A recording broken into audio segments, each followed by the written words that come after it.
Now, is this you? Every single round, you're having one or multiple blow-up holes, destroying your scores. I'm going to fix that for you today because we're going to get into two main reasons of why you have a blow-up hole and how to fix it for your next round. So the first reason of why you have blow-up holes has nothing to do with your golf swing. It's all about the line and the shot you are picking. So I'm out here today at the 4th hole at Roe Island Castle in East Ayrshire in Scotland.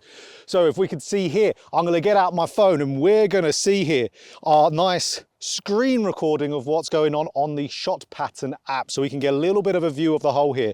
So you can see here, it's a dog leg to the right, and what we can see, there is a bunker, or two bunkers we can say, on the left there, and there is thick rough all the way down the right of the hole. So you can see here, if you take your attention to the shot pattern, I've got this set up to a normal dispersion for most golfers, which is about 40 yards either way, sometimes maybe even 50, so an 80-yard wide dispersion.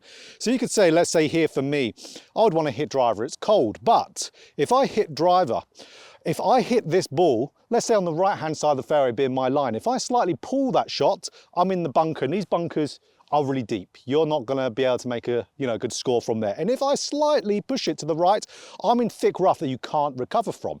So that's where, no matter where I aim with driver here, I don't have to hit the ball that far offline to be able to make a terrible score. So even though I'd like to hit driver to have a short shot in, it's not the smart play. So that's where I need to go here to my 3-wood instead, because if I get out my 3-wood and let's say today, cold day, it's going to be probably carrying around 230, 240. And now, as you can see again on the shot scope, sorry, that sponsor will be coming at some point soon. Shot pattern, hopefully, who knows? So we can see around the 240 region, I can slightly push it, I can slightly pull it, and none of the bunkers are coming into play. And there's a little gap here on the right of absolutely a place that I can bail out where there's the thick stuff kind of has a little break in between there, so I can actually hit it right as well. So this is my shot, even though would I want to be, of course, let's say having a 3-wood every time? 3-wood isn't always the answer. But if on a hole like this where we have got trouble on both sides, I want to give myself as much wiggle room as possible. So shot pattern's a great way to see, do you actually have enough room to hit a shot? We're not Tiger Woods, we are not a top tour player, we can't thread the needle. So I'm picking that line which is just slightly right of center of the fairway. If I pull it, it's fine. If I push it, it's fine. If I hit it down the middle, of course, that's even better. And from there, I've hit it pretty much slight fade on that line, right side of the fairway, if anything, probably slightly in the rough. But again, it could have gone anywhere and I would have still been fine because I took the right club. Your line is so important when you want to get rid of a blow-up hole. Don't make stupid decisions. Let's get on to the next point.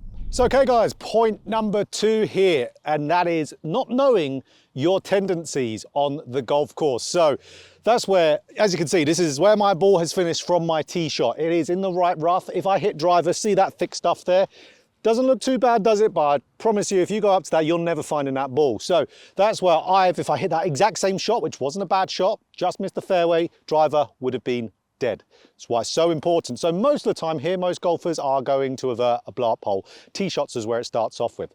So now I have got this back pin here, and I've got 180 yards into it. It's a long hole today, cold winter day. So from here, for me, my tendency is a pull. So pulling it a little bit left. And of course, what's going to happen when you pull it? You're going to hit it a wee bit long as well here. So that's where, for me, knowing that, okay, my miss is a pull, and knowing that adds a little bit of yardage as well, 180 in the cold weather, I would normally hit a 5-iron. But if I pull it, flag right at the back, it's going to go long left.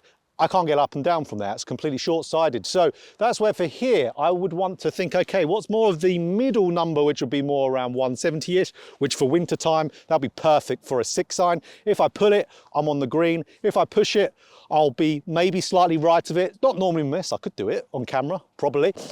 But I'm picking a club there for my shot tendency, which will be hitting it a little bit left. It's keeping that disastrous result out of it. So for me, that's making sure that I'm feeling like to have a thought that helps me not do that pull shot, keep my upper body more on top of my left as an extreme feel to stop me coming back here, which is what creates my pull shot. So knowing your tendency and knowing where to aim from there. Okay, so got my line. I'm going to aim pretty much at the flag because it's pretty central. I'm actually going to put the ball a tiny bit back in the stance because, again, even though it looks okay, the lie there, it is sitting down a smidge. And we're just going to put a good committed swing on it. And that's pretty good. It actually was a wee pull, but it is absolutely fine. That's actually perfect. It's pin high, or just on the left hand, middle left of the green. If I hit 5-iron, which would have been my instinct there, that would have gone right over. So that's why it's so important to pick the correct club into the green for your shot type. If you can do that, maybe a big slicer, absolutely accompany flat. Work on reducing it on the driving range, but when you're on the golf course, play with what you've got, pick your lines for what you've got as well. So make sure you've got the right line off the tee and make sure you're picking the right club for where that pin is and what your shot type is. Knowing your swing tendencies and what happens to your ball flight is so important to shooting better golf scores. Play with what you've got on the day. If it's still no good, go work on a driving range. I've got so many videos on here. It's a golf instruction, swing mechanics channel. Plenty on there, that'll help you. So if you enjoyed this video, click that like button if you want more golf instruction just like this. Hit the subscribe button, hit that bell button too to be notified every time I put out a video.